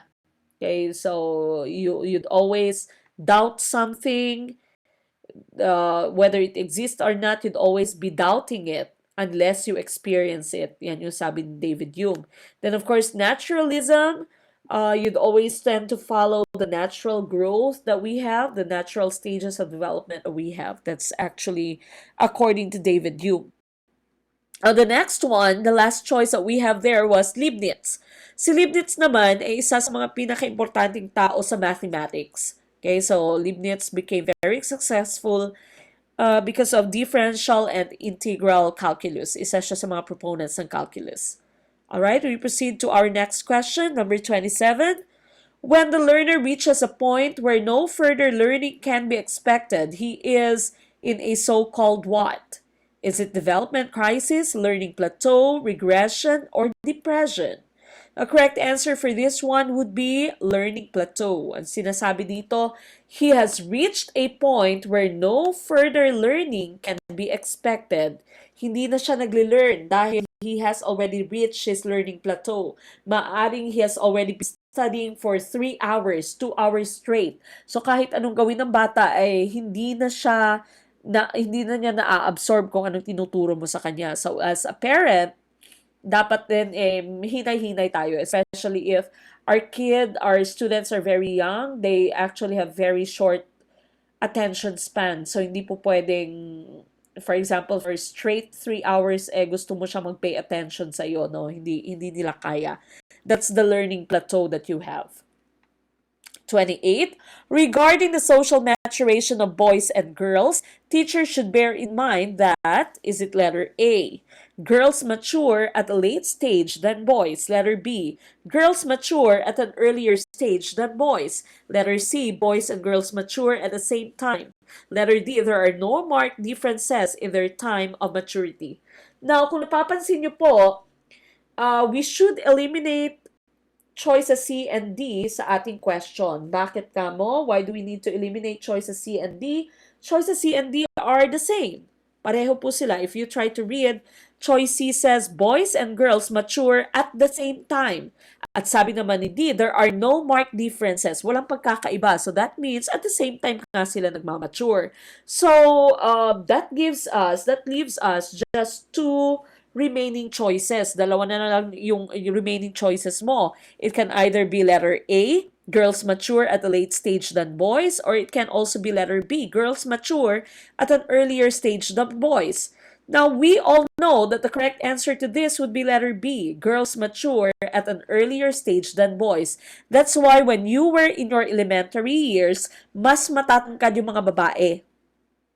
'Di ba? Mas matatangkad yung mga babae. I'm just talking of physical maturation here. So earlier yung mga babae tumatangkad, mas pandak yung mga lalaki ng elementary kayo, and then eventually the boys would play catch up. The boys would catch up during high school years na, no. Biglang tatangkad yung mga lalaki.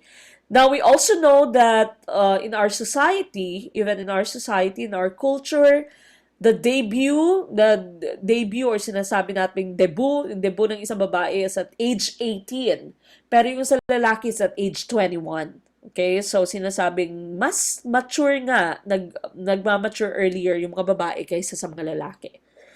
Number 29, rationalization is used by a student who always gives explanation or reason for their failures rather than own their faults, like to take the blame for their faults, bribe their elders with promises, or letter D, substitute words for deeds. Now, the hint here, the very important word in your question is the term rationalization. Okay, kailan nga bang ginagamit ang rationalization? This is letter A. Okay, so a student who always gives explanation or reason for their failures rather than own their faults is using rationalization. Rationalization's root word is actually reason. Okay, so rason, palagi kang may rason. Kahit sa anong bagay ay meron kang rason. That's rationalization. Okay, so rationalization here says any view appealing to reason as a source of knowledge or justification. Okay, so that's your rationalism. All right, next one. 30. Which of the following is true of abnormal psychology? Is it letter A? It studies the cause of personality defects.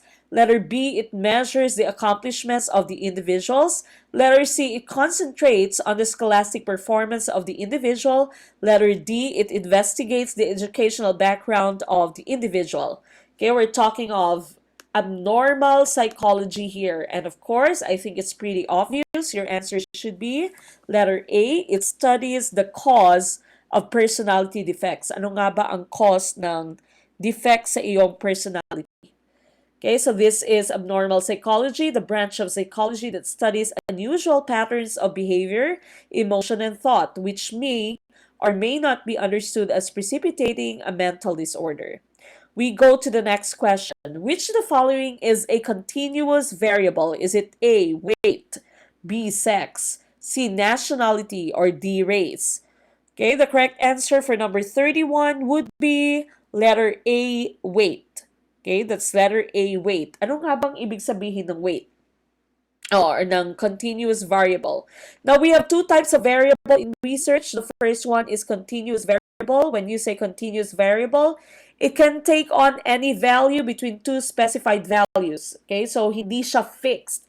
Example dito is income and age. Okay, so you can have interval and ratio. But when you say discrete variable, it is separated from one another. Yung attribute mo is separated from one another. So very fixed siya. Hindi ka po pwedeng sa marital status mo. If someone would ask you, what's your marital status? You can't say it's in between single and married. Okay? Because your discrete variable is fixed. It is distinct. So you can only say either you're single or that you're married or maybe divorced or annulled or legally separated. Okay, so hindi pwedeng in between. So in this case here, continuous variable would be weight. Okay, so sometimes it can be 50 kilograms, 50.1 kilograms, 53.4 kilograms, and so on. Okay, so it's variable. Number 32, which of the following is true about one's IQ? Okay, your choices are: it remains fairly constant, it is highly changeable, it is affected by attitude, it is never constant. What do you think is your correct answer there? Now, you have some things here that are the same. Okay, if you check letter B, it is highly changeable, meaning nag-iiba-iba siya, palaging nag-iiba-iba. And letter D, it is never constant, so you cannot choose any of these two. Hindi pwedeng letter B or letter D yung choice mo dahil pareho yung sinasabi nila. Sabi ng letter B, nag-iiba-iba siya. Sabi naman ng letter D, hindi siya constant. So meaning nag-iiba-iba din siya. Is IQ affected by attitude? Okay, can that be your correct answer? Your correct answer here would be letter A. It remains fairly constant. So, ang IQ ng isang tao, kahit hindi siya mag-aral, for example, your IQ is very high, you have an IQ of 130, for example, kahit hindi ka masyado mag-aral or kahit mag-stop ka mag-aral for several years, your IQ does not really change. Okay, your IQ, that's your mental ability.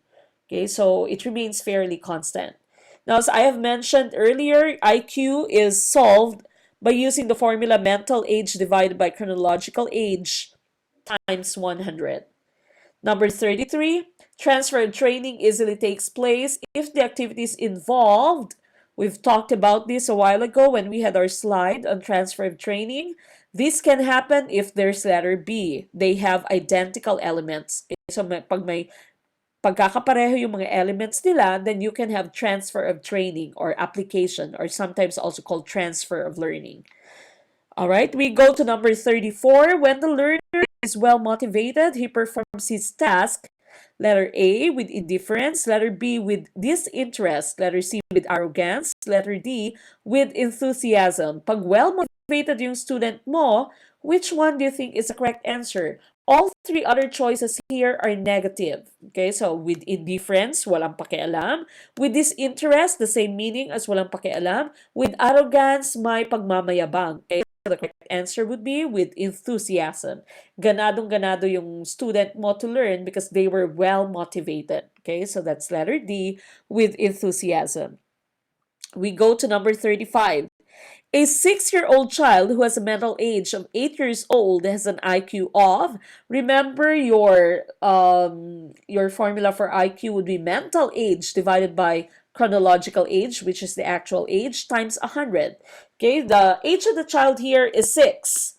Pero yung mental age niya is 8. So that means you divide 8 by 6. 8 divided by 6, then times 100. The correct answer here would be 133. Okay, so that's letter D, 133. That's mental age of 8 divided by 6 times 100.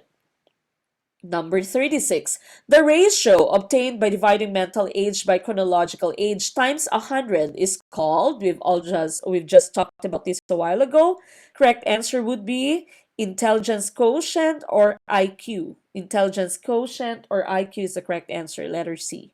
Number 37. Which of the following was written by Plato? Is it Sic et Non, The School and Society, The Republic, or is it Emile? Okay, of course, we know Plato to be one of the most famous philosophers that we had, one of the most famous Greek philosophers. The correct answer would be letter C, The Republic. Okay, so this is The Republic. The Republic is a Socratic dialogue written by Plato around 380 BC concerning justice and order, the order and character of the just city-state, and the just man. So again, Plato wrote the very famous book called Republic. Sic et Non, the other choices, Sic et Non was written by Peter Abelard. The School and Society and the Child and the Curriculum was written by John Dewey, one of the most famous progressivists that we have, also called the father of progressivism. And of course, Emile, or on Education, was written by Rousseau. Okay, so Emile was a book written by Rousseau about his his son. Okay, so he used his son in his scientific findings, in his scientific investigations. Next one, number 38. Who among the following below asserted that education is for complete living? Is it A. Dewey, Spencer, Kant, letter D. Froebel? The correct answer for this one is letter B. Spencer. Okay, so this is one of the most famous quote by Herbert Spencer, education is complete living. Sinabi naman ni John Dewey, education is the process of living through a continuous reconstruction of experiences. Okay, so education is a process of living through different experiences. That's by John Dewey. So the answer there would be Spencer. Ito naman yung famous quote ni Kant. All our knowledge begins with the senses, proceeds then to the understanding, and ends with reason. There's nothing higher than reason. Okay, so Kant is one of the proponents of rationalism. The use of reasoning. Number 39, the right of an educational institution and its faculty to prescribe the methods, strategies of teaching refers to. What is this? The right of an educational institution and the faculty to prescribe the methods, strategies of teaching is academic freedom. This is usually found in our tertiary levels of education. Okay, so mga colleges, mga universities, they have what they call academic freedom. They have the choice to make their own syllabus. They can include whatever it is that they want to include there, their topic, or the different units that they can include there. That's academic freedom. Number 40, the 1987 Constitution provides that religious instruction can be given A. With the student's consent. Letter B. With the parents' or guardian's approval. Letter C. With mayor's permit. Letter D. With the school support. Now, this is one misconception in the education system in the Philippines. So, sa basic education natin, pag tinanong mo yung isang bata, or usually I'd ask this to my let students, if you ask them, when should you give religious training or the subject religion? So yung sinasabi usually is during lunchtime, or sometimes during a holiday, or sometimes vacant period. Okay, so one very important thing for you to note is that according to the Constitution, ang teaching of religion should be in regular school hours. So, dapat nasa regular school hours siya. Ginagawa lang siyang vacant period sa atin, or binibigay lang siya pag vacant period or pag holiday, for example, pag walang pasok, because of maybe the availability of the catechist. Okay, pero according to the Constitution, it should be within regular school hours. I'm not sure if we still have religious instruction in the Philippines right now, no? But in this case, for number 40, ang question is when can you give religious instruction? This is also found in the Constitution, and it's with letter B, with the parents and guardians' approval only. If the guardian or the parent does not approve, then you cannot force the child to learn religion. Okay, you cannot teach the child religion. Now, there is another question in the let which is associated to this. The question is, who assigns the religious teacher in schools? Who assigns the religious teachers in schools? The correct answer there would be the church. Okay, so it's your church, and it should be approved by the principal. Okay, so the church would give you your catechist, and of course, upon the approval of your principal. Number 41, public schools in the Philippines are the contribution of which colonizer? Is it letter A, American, B, British, C, Japanese, D, Spanish? Now, of course, we can just neglect letter B because we did not really have close contacts with the British during the prehistoric times. No, wala pa masyado. In our history, we don't really have a period with the British Empire in it. So your choice can be Americans, Japanese, Spanish. You should neglect Spanish because of course, yung Spanish nga, they didn't want the Indios or the Filipinos to really learn during that time. Okay?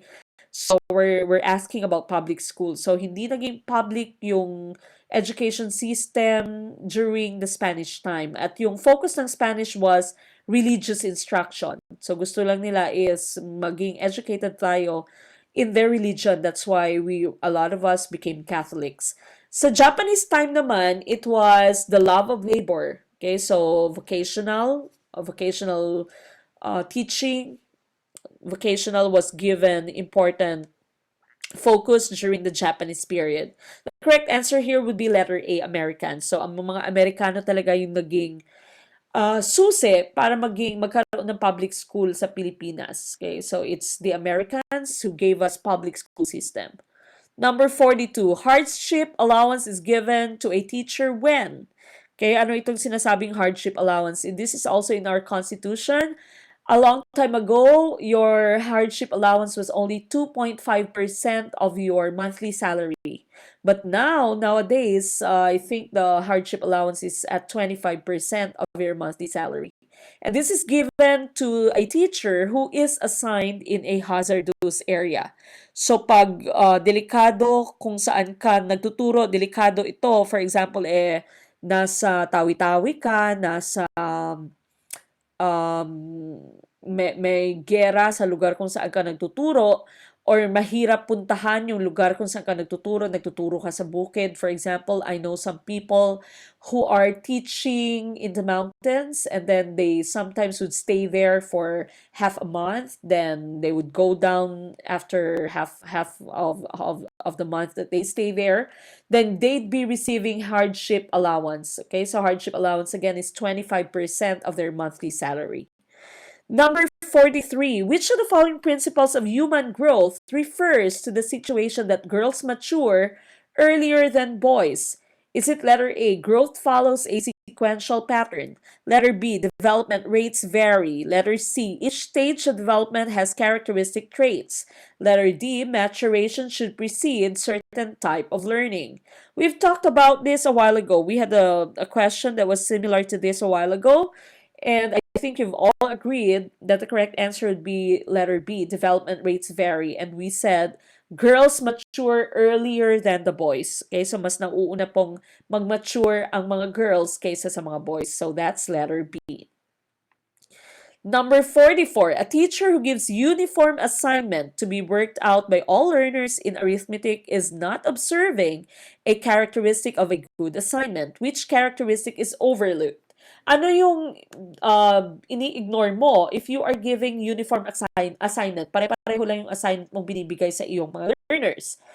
It should be definite, it should be stimulating, it should emphasize the essential, or is it letter D, it should provide for individual differences? I've mentioned this a while ago and I said it is very important. Your correct answer here would be letter D. It should provide for individual differences. Now, as I've mentioned earlier in this video, as I was having the live stream, I used to teach in Ateneo de Iloilo. I've also taught in Riyadh, Saudi Arabia, in an international school there. I had no experience teaching in a public school. Currently, I'm teaching here in South Carolina. I'm a science teacher in Manning High School, Manning, South Carolina. And here, napakalaking bagay sa amin dito that you know how to give individual or to give attention to individual differences. One of the challenges that I faced when I started teaching here is that here, nami-mainstream nila yung mga students with special needs. So even if a student has ADHD, even if a student has dyslexia, for example, if a student has some behavioral problems, that student would still be found in your classroom. Okay, so I'm teaching physical science, but I have students out of my students that are, for example, if I have 25 students, 27 students or so, I have 10 or so of them with special needs.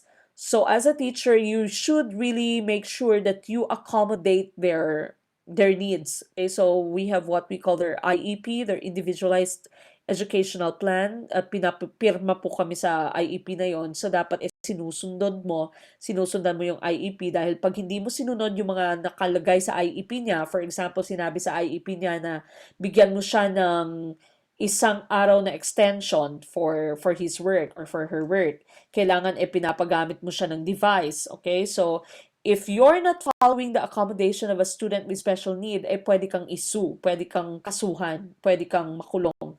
Okay? So, as teachers here, it's very important for us to know how to follow the IEP or to satisfy the individual differences of our students. So sometimes I have some students who have difficulties reading, and what I do, if I give them the test or the quiz, then I would record the quiz so that when they take it, hindi ko na kailangang ibasa pa sa kanila or basahin pa sa kanila. Kailangan na lang pakinggan nila yung recording. Okay, so as teachers, again, it's very important for you to note the individual differences of your students. Number 45. If a student asks a question which the teacher does not have already answered, the latter should. What if you are having a class discussion and suddenly you have a child who's very smart, or you have a child who's just curious, and the child asks you a question and you don't know the answer to the question? What would you do? Is it letter A, dismiss the question as irrelevant? You tell them, don't talk to me or don't ask me about some things like this because that's irrelevant. Okay? Hindi importante yung tinatanong mo. Is it to offer a bluff or to just say anything that you'd want to say, even if you're not sure of it? Letter C, admit the fact that he doesn't know the answer and research on it? Or letter D, ask volunteers to answer the question? The correct answer for this one would be letter C. As teachers, dapat din you should be comfortable enough to say that you don't know everything, okay? Because sometimes our students would think that we are very smart, we know everything that the world has to offer, but of course that is not true. No one is perfect, and we don't know all the things that we need to know. So if you are asked a question and you don't know the answer, and you just say, I'm sorry, I don't know the answer to that. Or you can say, I don't know the answer to that. Can we have that, everyone? Can we have that as your assignment? Can we have that as your homework? Okay, so to throw it back to the class, gawin mong assignment para masustain yung kanilang curiosity. Okay, now, if you have a demo teaching, for example, nagka-demonstration teaching ka, and especially sometimes, pag nag-demo ka, tapos ang mga students mo sa demo ay teachers, sometimes they'd test you. So sometimes they'd ask you a question which they are sure you don't know what the answer is. Okay, so if that happens, if they put you in that situation, the best thing for you to do is to do the same thing. So you say, I'm so sorry, I don't know what the answer is to that question. I will give that question as the assignment to the entire class. We'll discuss the answer to that tomorrow. Okay, so that's one hint for you to have whenever you conduct your demo teaching. All right, so letter C again is the answer for number 45. Now we go to number 46. The heredity traits acquired by a person in his lifetime, letter A, are transmissible to his offspring, letter B, reappear in his future grandparent, letter C, have no influence on the offspring, letter D, become recessive traits. The correct answer for this would be letter A. They are transmissible to his offspring. Ang ibig sabihin po ng offspring dito ay anak. Okay, so whatever trait you have acquired in your lifetime, those traits are going to be transmitted, those traits are going to be inherited by your offspring, by your anak. Okay, so natatransmit mo siya sa inyong mga anak. Number 47, when students are given a chance to settle differences of opinion by discussion, they develop what?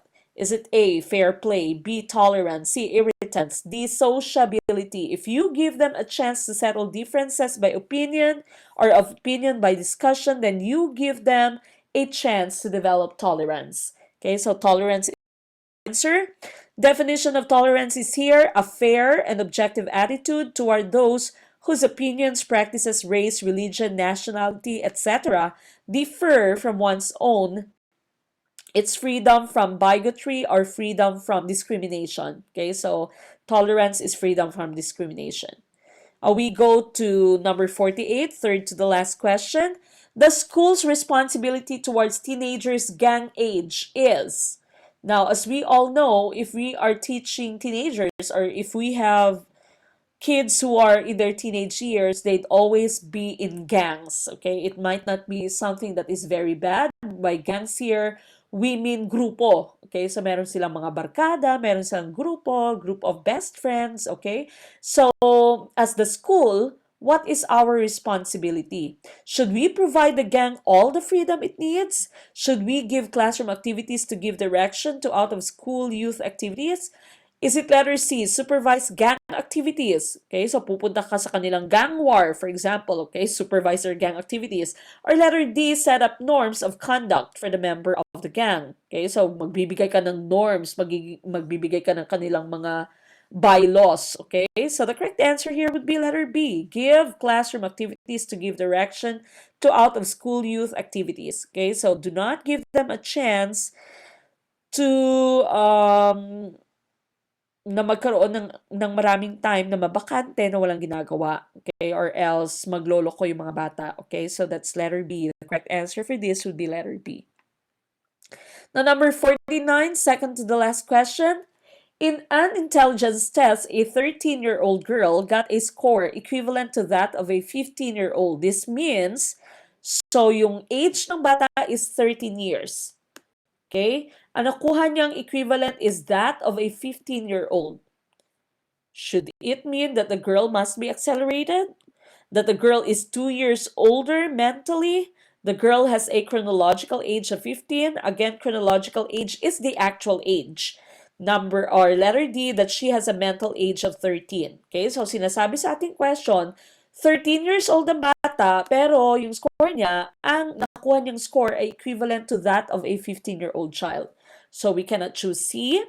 We don't say that the chronological age is 15.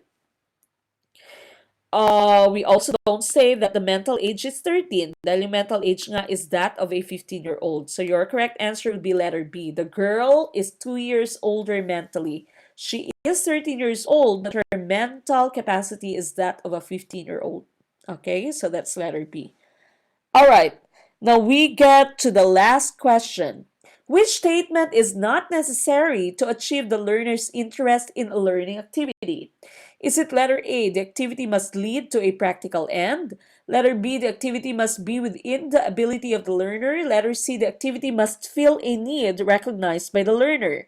Letter D, the learner must have the experience that will furnish the background for the activity. Okay, ano kaya yung correct answer natin dito? Saan dito yung hindi kailangan? Well, all of these are actually needed, but we are going to choose just the least needed. Okay, and the correct answer here would be letter A. The activity must lead to a practical end. Okay, it does not need to be presented that way. Hindi kailangang yung practical end niya ay nakikita na ng bata. Okay, so sometimes you just say that you can apply this in our future topics. You can apply this in your future subjects, for example, or you can apply this. If you learn this, then you'll have it easier once you get to college. Okay, so usually yun yung mga sinasabi natin pag hindi nakikita ng bata yung practical end. Okay, so the correct answer here would be letter A. All right, so that ends our 50 questions. Now, I have actually prepared 100 questions, but since we have run out of time, we've already spent almost 2 hours, then we might as well just continue with the rest of them. We'll set the schedule. It might be tomorrow or it might be the next few days. Okay, but as a form of inspiration, I'll leave you this. It says starting something new or making a big change requires effort, persistence, and motivation. Doubt, fear, and worry will only slow you down. So focus on doing your best now and celebrate every step of the way. Okay, so what I'm trying to say here is please do not stop dreaming. Please do not stop hoping that this coming let would be the last let that you take. Okay, do not let your hurdles, don't let the challenges in your life stop you from being successful. You know that becoming a licensed teacher is your ultimate goal. It is your ultimate dream, and you know that you can help your family, you can help yourself, you can help your fellow men by becoming a public school teacher. You can help all these people. Okay, so please do not stop striving to reach your dream, to reach your goal. Okay, study link and Gurong Pinoy would just be here to help you along the way. Thank you so much for being in attendance to our first live stream. If you have any comments, if you have any suggestions, for example, if you have some things that you'd want us to talk about, I've actually prepared 100 questions, but we don't have enough time. If there is a certain topic that you'd want us to talk about or you'd want us to make a video, then please tell us so. Okay, so just leave a comment in the chat box, in the comment box that we have. Please stay updated by pressing the bell button, hit the bell button, and also, of course, subscribe to our channel. We are going to help you with more ways that we want to help you. So actually, the things or the people that have signed in today and have left the comments of their names there, you will be receiving a copy of some confidential sets, okay, some confidential questions. So please bear in mind that you should subscribe, you should hit the bell button, and you should be motivated, you should be updated. Don't stop learning and don't lose hope. We will be here to continue to help you reach your goal of becoming licensed teachers. All right, so that's it for now. Good morning there in the Philippines. Good night here in South Carolina, USA. This is Guring Pinoy now signing off. Thank you.